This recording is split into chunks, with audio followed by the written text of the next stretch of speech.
Gaudete, gaudete, gaudete, domingo de gaudete, así se lo llama este tercer domingo de Adviento. Gaudete significa regocijaos o regocíjate, alégrate, alegraos, porque es el domingo de la alegría, es decir, esto está referido también a las primeras palabras del introito de la Santa Misa de hoy. Gaudete, alegraos, alegraos, os repito, lo decía San Pablo, está tomado en la carta de San Pablo. Y en esta fecha, en este domingo, se permite la vestimenta de color, es decir, la vestidura se reviste el sacerdote de una casulla rosa. A veces no lo hacen si no hay disponibles, pero es rosa como signo de gozo. La iglesia está invitando a todos a alegrarse. ¿Por qué? Porque está ya cerca el Señor. Uno podría decir que toda misa, en el fondo, es una invitación a participar de la pasión de Cristo, pero también a alegrarse. ¿Por qué? Porque el Señor está con nosotros, ahí, presente.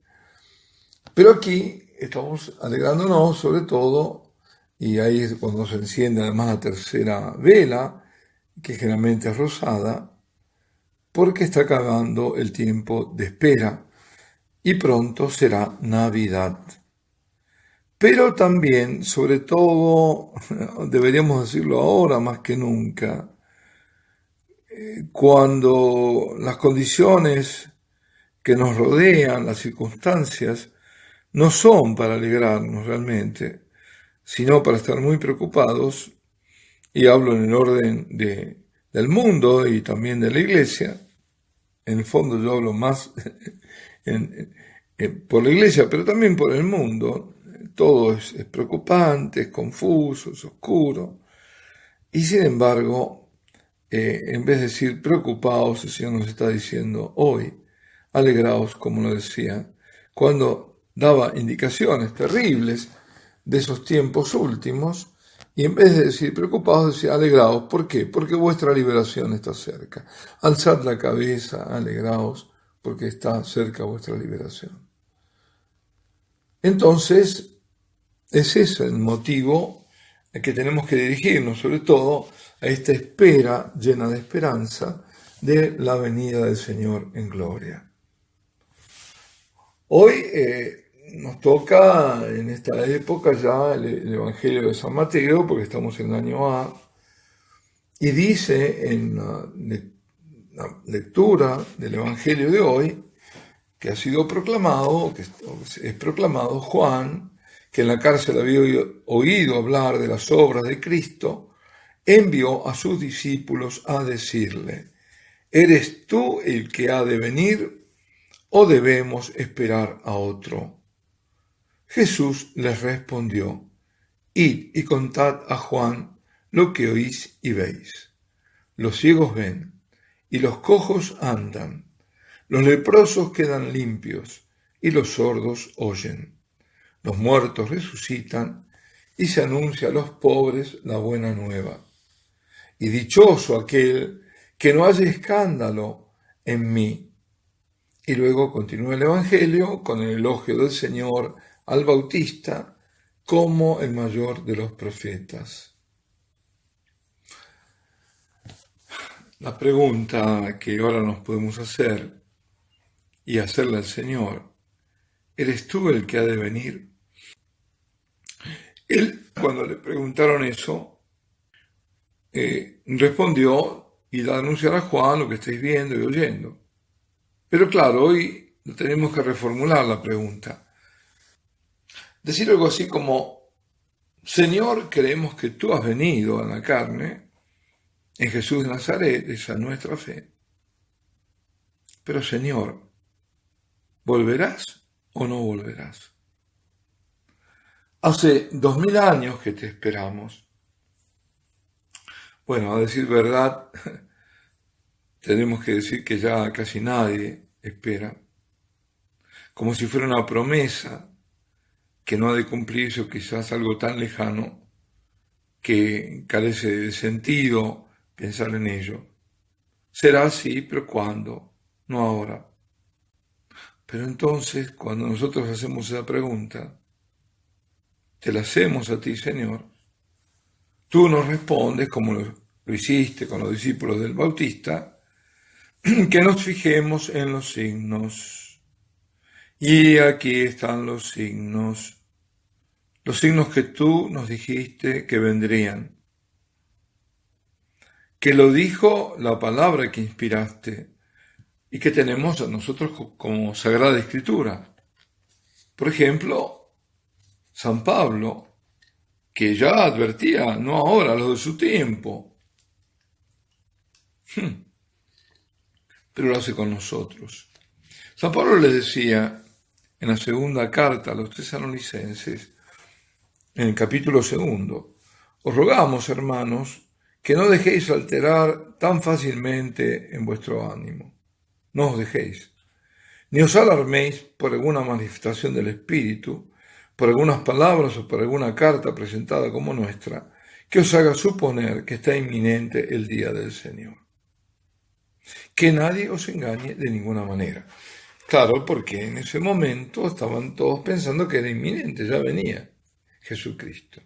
Pero les advierte el apóstol, primero tiene que venir la apostasía y manifestarse el hombre impío, el hijo de perdición, el adversario, que se eleva sobre todo lo que lleva el nombre de Dios o es objeto de culto, hasta el extremo de sentarse él mismo en el santuario de Dios y proclamar que él mismo es Dios.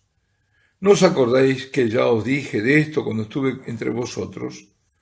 Vosotros sabéis qué es lo que ahora le retiene, para que se manifieste en su momento oportuno. Porque el ministerio, no, está mal puesto esto, porque el misterio de la impiedad ya está actuando. Tan solo con que se ha quitado de en medio el que ahora le retiene, entonces se manifestará el impío a quien el Señor destruirá con el soplo de su boca y aniquilará con la manifestación de su venida. Fijémonos, por un lado, habla de algo que lo retiene y luego habla de alguien. Es decir, la apostasía ya la tenemos aquí. El impío, el hijo de perdición, en definitiva el anticristo, deberá manifestarse antes de la venida del Señor. Y entonces luego vendrá el Señor. Y el Señor lo aniquilará, dice, con la manifestación de su venida. Jesucristo también nos dio como signo de estos últimos tiempos, antes de su venida, el enfriamiento de la caridad y la pérdida de la fe. Y para el que quiera verlo, ya todo esto está aquí. ¿Cuándo? Enfriamiento de la caridad.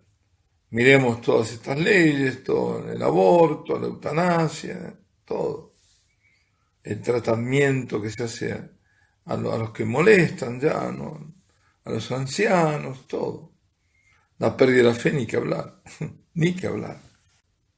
Claro que si yo no soy capaz de ver los signos, si no tengo fe, claro, no tendré respuesta. No veré nada, es claro. Sin una fe mínima, molecular, no podré jamás saberlo. Ahora, ¿de dónde nace esta fe? A la fe hay que alimentarla. La fe ya está por el Espíritu Santo. Ya nos viene el bautismo, ya hemos sido confirmados en la fe. Pero cuando no hay práctica, cuando la práctica es mala, porque, atención, no haber práctica es fácilmente detectable, la persona que nunca va a misa. Pero la mala práctica no es detectable porque puede ser que vaya todos los domingos a misa o más, pero no sea una real práctica, no sea una vida verdadera en la fe. Entonces esa fe que está muerta o que está no muerta, pero casi muerta, necesita ser reavivada. ¿Y cómo se reaviva la fe? Bueno, ante todo hay que abrirse a la gracia. Y luego, inmediatamente abrirse a la gracia significa, al mismo tiempo diría, orar orar, empezar a orar realmente, con un corazón abierto a esa gracia. Porque el Señor constantemente nos está llamando y claro, si yo soy incapaz de oír su voz, porque estoy sordo, no podré conocer los signos, porque además estaré ciego y no lo reconoceré.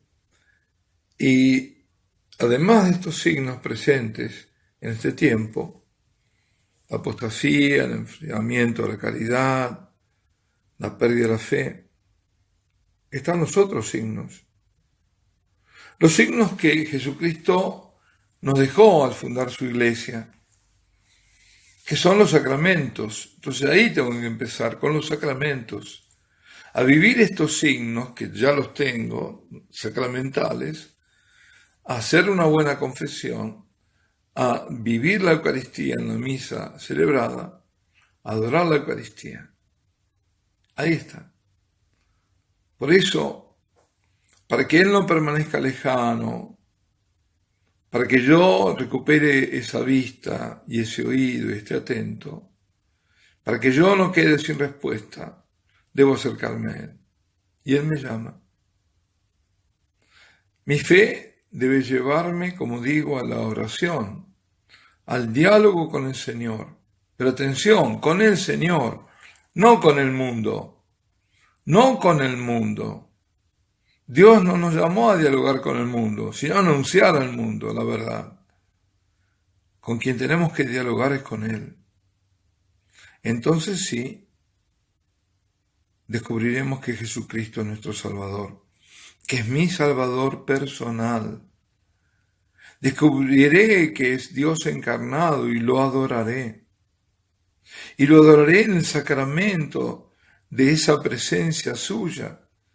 Ese signo, ese pan es una señal consagrado de que ahí es Él el que está.